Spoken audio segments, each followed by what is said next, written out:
Hello everyone, Radhe Radhe. आप सभी को राम नवमी की हार्दिक शुभकामनाएं मेरे परिवार की ओर से। आज है नवरात्रि का आखिरी दिन।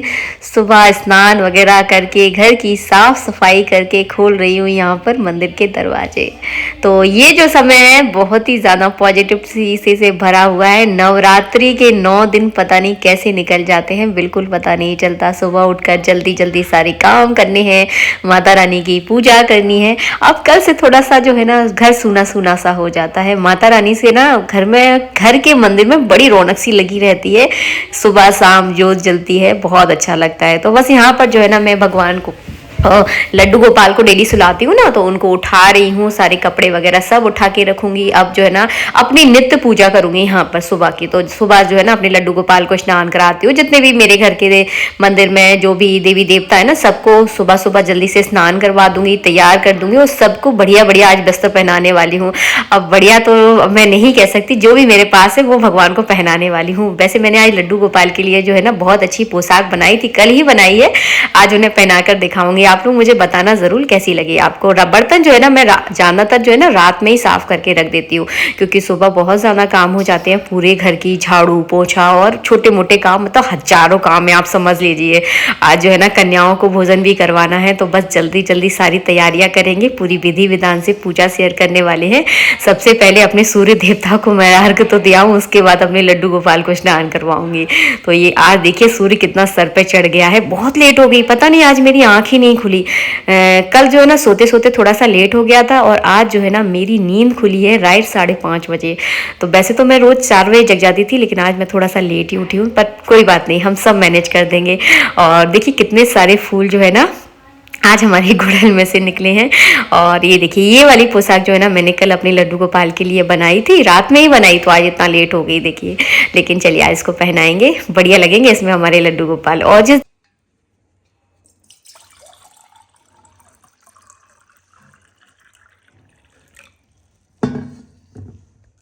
हर त्योहार पर मैं कोशिश करती हूँ कि अपने लड्डू गोपाल को नई से नई पोशाक पहनाऊँ। जैसे कि मुझे कपड़े पहनने का बड़ा शौक है, और किसी चीज़ का मुझे ज़्यादा शौक नहीं है। सोने चांदी का मुझे बिल्कुल भी शौक नहीं है, लेकिन नए नए कपड़े पहनना मुझे बहुत अच्छा लगता है।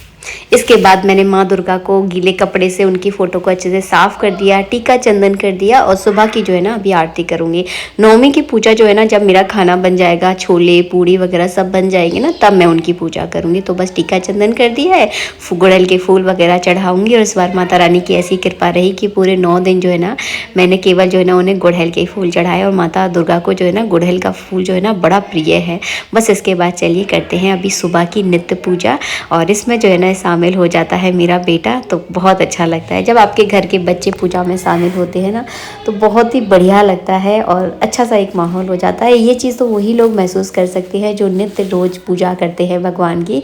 जब घंटियाँ बजती हैं ना घर में, तो बड़ा ही मतलब एक अलग ही आनंद होता है। बस आज है नवमी, तो नवमी के दिन जो है ना कढ़ाई पूजन होता है, बहुत सारे घरों में होता है। हमारे यहाँ खैर मैंने अपनी सास को नहीं देखा कि कब वो कढ़ाई पूजन करती है, तो मैं भी नहीं करती। लेकिन सारा खाना जो है ना बनता आज कढ़ाई में है। जैसे कि हलवा कढ़ाई में बनेगा, और छोले जो चने होते हैं ना काले वाले, वो भी कढ़ाई में, और पूरी तो कढ़ाई में बनती ही है। तो बस यहाँ पर मैंने थोड़ा सा घी ले लिया है और आटे का हलवा बनाने वाली हूँ। वैसे माता को जो है ना लपसी का ही भोग लगाया जाता है, मतलब आटे का हलवा का ही भोग लगता है। लेकिन आजकल तो काफ़ी सारे लोग रवा का भी हलवा बनाते हैं। लेकिन बस मेरा मन था कि मैं आज माता रानी के लिए आटे का हलवा बनाऊँ, और बहुत अच्छा लगता है आटे का हलवा। और ये भोग का जो हलवा होता है ना, इसका स्वाद ही कुछ अलग होता है, बड़ा बड़ा ही टेस्टी लगता है। मेरे बेटे को तो बहुत अच्छा लगता है। तो यहाँ पर हल्का घी गर्म हो गया, उसके बाद मैंने 1 कटोरी आटा जो है ना डाल दिया है। 1 कटोरी आटा काफ़ी हो जाता है, 3 कटोरी कम से कम, बड़ी बड़ी कटोरी भर के हलवा बन जाता है, इतना ही बहुत है। बस आजकल वैसे भी डाइटिंग पर है, तो ज़्यादा मीठा हम खाएंगे नहीं, तो बस प्रसाद है सबके लिए हो जाए, इतना जो है ना मैंने बना दिया है। तो बस इसको धीमी आंच पर एकदम आपको भूनना है। और साइड में जो है ना मैंने गर्म पानी रख दिया है करने के लिए। जब गर्म आटे में, भुने हुए आटे में, गर्मा गर्म आटे में आप जब गर्म पानी डालोगे ना, तो उसमें गुठले नहीं पड़ेंगे। जब ठंडा और गर्म मिलता है ना, तब आटे के हलवे में जो है ना गुठले पड़ते हैं। तो ये ध्यान रखें, साथ के साथ मैंने पूड़ियों के लिए आटा भी लगा लिया है, क्योंकि जल्दी जल्दी काम करना है ना। और यहाँ पर बना रही हूँ मैं भंडारे की सब्जी। तो सरसों के तेल में मैंने जीरा डाल दिया है, हरी मिर्च बड़े बड़े टुकड़े करके डाल दी है, टमाटर डाल दिए खूब सारा, और इसमें हल्दी और लाल मिर्च का पाउडर डाल दिया है। बस इसको अच्छे से हम गलने देंगे ताकि हमारे जो टमाटर है ना एकदम गल जाएंगे और बढ़िया सी हमारी सब्जी बनकर तैयार हो जाएगी। अब हींग नहीं डाली, हींग कैसे डालूंगी, एक कटोरी में मैंने पानी में हींग घोर ली है, और घोरने के बाद जो है ना देखिए इस तरह से जो है ना हींग डालूंगी तो इसका स्वाद जो है ना बड़ा अच्छा आता है, क्योंकि गर्म तेल में जब हम हींग डालते हैं ना तो वो कहीं ना कहीं जल जाती है, इस तरह से बहुत अच्छा स्वाद आता है। और इसके बाद डालूंगी खूब सारी कसूरी मेथी, जो आलू की सब्जी होती है ना पूड़ी के साथ खाने वाली, उसमें कसूरी मेथी जो है ना बड़ी अच्छी लगती है। और देखिए तेल छोड़ना शुरू कर दिया है। अभी इसमें मैंने धनिया पाउडर नहीं डाला है, धनिया पाउडर डाल देती ना तो टमाटर अच्छे से भुन नहीं पाते, और जो ये मसाला है ना ये बहुत गाढ़ा गाढ़ा हो जाता है धनिया पाउडर डालने से। धनिया पाउडर थोड़ी देर में डालूंगी। इसके बाद बस मैंने पूड़ियाँ बना दी जल्दी जल्दी, क्योंकि काम तो हम औरत को ही करना है, पूरा घर संभालना है, तो जल्दी जल्दी जो है ना अपने हिसाब से काम को मैनेज करके जो है ना पूरी तैयारी जो है ना मैं कर लेती हूँ। और हम अकेले भी कम नहीं हैं, सोचा जाए तो हम सब कर लेते हैं। तो बस इस तरह से रहता है। कभी ये आप अगर पहली बार कभी कोई पूजा कर रही हैं तो कभी घबराना मत कि मैं अकेली कैसे करूँगी, सब करना आ जाता है। बस थोड़ा सा धैर्य रखो और काम को थोड़ा सा मैनेज करके जब चलोगे ना तो सब बहुत अच्छे से और बहुत मतलब लाइन बाई लाइन जो है ना पूरा बहुत अच्छे से काम कर लोगे। बस यहाँ पे देखिए पूड़ियाँ बढ़िया मेरी गर्मा गर्म तैयार हो गई है। खाना मैंने पूरा एकदम बना लिया, और बनाकर जो है ना माता रानी के सामने ही जो है ना इस तरह की कटोरियों में करके रख दिया ताकि मैं कुछ भूल ना जाऊँ। सबसे पहले क्या करती हूँ, जब मैं पूजा करती हूँ ना सारा सामान लगा लेती हूँ, देख लेती हूँ कि कहीं कोई चीज़ मैं भूली तो नहीं हूँ। कई बार होता है पूजा में इतनी मग्न हो जाती हूँ कि मतलब चीज़ ही भूल जाती हूँ कि मैं अरे मुझे तो ये भी चढ़ाना था, मैं तो ये चढ़ाना ही भूल गई। तो मैं क्या सारा सामान रख लेती हूँ, क्योंकि सामान को देखकर ना चीज़ें याद आ जाती हैं। बस यहाँ पर जो है ना मैं हवन करने वाली हूँ, और हवन की भी जो है ना मैंने तैयारी कर ली है। हवन जो है ना बहुत अच्छे से प्रज्वलित हो गया है। चलिए अब जो है ना ये वाला इत्र जो है ना मुझे सामान में ही मिल गया, तो मेरा बहुत मन किया कि माता रानी को ये वाला इत्र लगा दूँ। इत्र लगा दिया है। अब जो करने वाली हूँ मैं हवन, तो सबसे पहले घी की आहुतियाँ दूंगी, गौरी गणेश की नाम की, नवग्रहों के नाम की, माता रानी के मंत्र से आहुति दूंगी। उसके बाद अपनी कुल देवी के नाम की, क्योंकि मैंने आपको पहले भी बताया हर घर की हर परिवार की एक अलग कुल देवी होती है, तो अपनी कुल देवी को ज़रूर ध्यान रखिए। देखिए दुर्गा माँ भी हमारी माँ है, लेकिन हमारी जो घर की माँ है उसकी भी अपनी एक अलग पहचान है, तो उनको आप बिल्कुल ना भूलें। तो अपनी कुल देवी की नाम की आहुतियाँ ज़रूर दें। वैसे देखिए माँ तो एक ही होती है, सब जगत माता हैं वो तो बस इस तरह से हमने कुल देवी के नाम की आहुति दी थी। उसके बाद मीठे का भोग लगाएंगे, तो बतासा लेंगे, 2 लौंगे देंगे, और 2 लौंगों को जो है ना सिंदूर में थोड़ा सा डुबो लेंगे, मतलब ऊपर थोड़ा सा सिंदूर लगा देंगे, थोड़ा सा उन पर घी लगा देंगे।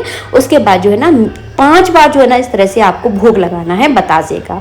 आप चाहे 2 बार भी लगा सकते हैं, अगर बतासे थोड़ी सी कम है तो कोई दिक्कत नहीं, 2 बार लगा दीजिए। उसके बाद मैं यहाँ पर हवन अग्नि में जो है ना मीठे का भोग लगा रही हूँ। नमकीन चीज़ों का भोग जो है ना अग्नि में नहीं लगाया जाता। इसके बाद जो है ना हमारे यहाँ खूंट पसारे जाते हैं। जैसे कि आपको एक उदाहरण दूँ, 2 पूड़ी ले ली मैंने, उस पर चना रख दिया, थोड़ा सा मैंने उस पर हलवा रख दिया, तो इस तरह के 5-7 खूंट पसरते हैं। लेकिन हम तो घर में है केवल 2-3 ही सदस्य हैं, बेटा इतना ज़्यादा खाएगा नहीं, तो 2 खूंट पसार देती हूँ। एक पंडित जी खा लेंगे, एक मैं खा लेती हूँ, तो 2 खूंट पसार दी। उसके बाद आरती कर ली। बेटा पूजा में मेरे साथ शामिल है, अकेली नहीं हूँ मैं पूजा करने वाली। और पंडित जी जो है ना अक्सर पूजा पाठ वाले दिन बाहर रहते हैं, क्योंकि उनका काम है पूजा पाठ से रिलेटेड, क्योंकि वो पूजा पाठ ही करते हैं, तो उन्हें जो है ना दूसरों के घर जाना होता है, तो ये सिस्टम रहता है बस।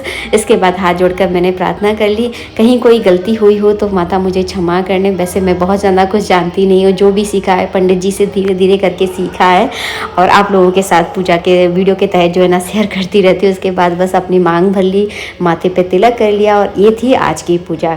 तो आपको मेरी पूजा से बहुत कुछ, वैसे थोड़ा बहुत तो कुछ ना कुछ सीखने के लिए मिला है। मैंने भी ऐसे ही धीरे धीरे करके पंडित जी से सीखा है।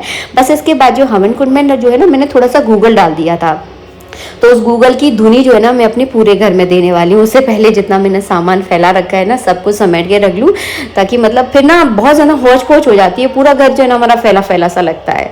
तो सारा सामान जो है ना मैंने जहाँ से उठाया था वहीं जो है ना सारा सामान इकट्ठा करके रख दिया, क्योंकि घर में करने वाली तो मैं ही अकेली हूँ। तो बस इस तरह से जो है ना पूरे घर में जो है ना इस तरह से एक धुनी दी है, ताकि देखिए कहीं कोई आपके घर में कोई नज़र लग जाती है। मैं ये नहीं कह रही कि कोई आपके घर के बारे में बुरा सोचता है, बस ये होती है ना कि देखिए हाँ कितना प्यारा सुंदर सा घर है, तो एक हाई टाइप की लग जाती है। तो बस ये धुनी वगैरह देने से जो है ना आपके घर की नेगेटिविटी खत्म होती है, नज़र वगैरह होती है ना तो वो भी निकल जाती है। बस धुनी वगैरह दे दी। उसके बाद देखिए बेटा लेकर आ गया है छोटी सी कन्या।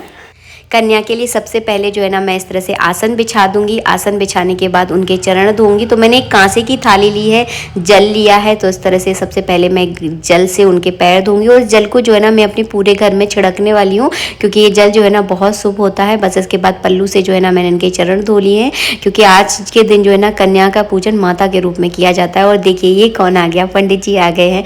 तो कन्या पूजन मैं कर ही रही थी जब तक ये भी पूजा में शामिल हो गए, बहुत अच्छा लगा। बस ये हाल ही में जाने वाले हैं, इन्हें कुछ काम था तो वे जल्दी जल्दी आए और जल्दी जल्दी जो है ना चले गए। मैंने यहाँ पर कन्या को लगा दिया है आलता, और खूब मन से जो है ना उसने आलता लगवाया। बच्चों को जो है ना छोटी छोटी चीज़ों का बड़ा शौक होता है। और भी कन्याएं आने वाली हैं। और मैं चिमनी बंद करती हूँ, इससे ना कुछ भी सुनाई नहीं पड़ता। और मैंने पूरी पूड़ियाँ जो है ना बना के रख ली हैं दिन भर के लिए, हम लोगों के लिए हो जाएंगी। हिरम आवाज़ कम करो बेटा, आवाज़ कम करो। तो दिन भर के लिए जो है ना हमारे लिए हो जाएंगे। और आप सोच रहे हो दीदी साड़ी कौन सी, ब्लाउज कौन सा। तो इस साड़ी के साथ का जो ब्लाउज था ना वो इतना ज़्यादा टाइट हो गया, क्योंकि मैं हो गई हूँ मोटी, तो मुझे ना आ ही नहीं रहा था। और मैं उसको पूरे दिन पहनती ना तो मैं कंफर्टेबल फील नहीं हो पाती, ऐसा लगता है मतलब अजीब सा लगता है। तो फिर मैंने जो है ना इसकी साथ की साड़ी का ब्लाउज पहना ही नहीं, क्योंकि भी उसके लिए थोड़ा सा मुझे दुबला होना पड़ेगा। तो मैंने ये वाला ब्लाउज पहन लिया, ये थोड़ा सा लूज़ है, मुझे तो सही लग रहा है। मतलब ऐसे कपड़े दिन भर ना आप ऐसे ही कपड़े पहन सकते हो जो मतलब कंफर्टेबल हो। बहुत ज़्यादा टाइट टाइट कपड़े जो है ना मैं तो बिल्कुल भी नहीं पहन सकती।